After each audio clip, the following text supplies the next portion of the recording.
Hey everyone, welcome back to the channel.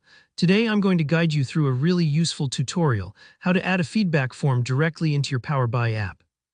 By the end of this video, you'll be able to collect feedback from your users seamlessly, making your dashboards not only more interactive but also more effective, since you'll actually hear what your audience thinks. So let's dive right in and get started. First, you'll want to open up Power BI. If you're new to Power BI, don't worry, just launch the application like you normally would for any project. This process works whether you're building a fresh new dashboard or updating an old favorite. Once you're inside your report, look towards the top of the ribbon for the Insert option. Think of Insert as your creative toolbox. This is where you add all the extra touches that make your report more dynamic and interactive. When you click on Insert, you'll see a variety of options for things you can add. Here, look for the one labeled Buttons. Go ahead and click Buttons, and then from the dropdown select Q&A now. Normally the Q&A button is used to let users ask questions directly about your data, but today we're going to repurpose it as a sleek feedback button. This little trick gives your users a clear call to action without cluttering your visual space. Now, once you've added the Q&A button, it'll appear on your report page. This is where we start customizing it to signal to users that it's meant for feedback. On the right side, you'll notice the formatting pane. Look there for the Style menu. Here, where you can get creative.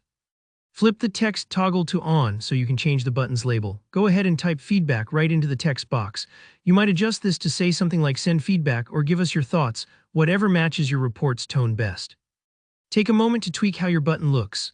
You can change the color, size, font, border, maybe even add a feedback-themed icon if you want. Maybe bold colors help it stand out, or perhaps a minimalist look blends better with your dashboard.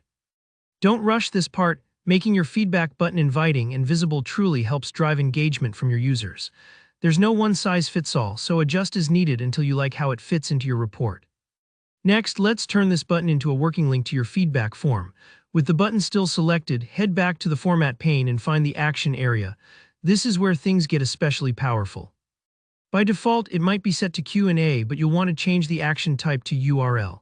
Think of this as wiring your button, so when someone clicks it, it takes them somewhere else, just like a hyperlink on a website. Now select Web URL. Here's a quick tip. If you've already created a feedback form using an online tool like Microsoft Forms, Google Forms, or whatever platform you prefer, simply paste the form's URL directly into the box provided. Make sure the form is set to accept responses and anyone with the link can access it, otherwise your users might hit a dead end. Once you paste in the link, you're all set. And that's really all there is to it. You now have a feedback button right inside your Power BI app, inviting users to share their impressions, suggestions, or issues. This small addition can really help improve your dashboards and keep your audience engaged. If you found this tutorial helpful, don't forget to give it a thumbs up. And if you have any questions or want to share how you collect feedback, drop a comment below. Subscribe for more Power BI tips and hands-on walkthroughs. Thanks for watching and see you in the next tutorial.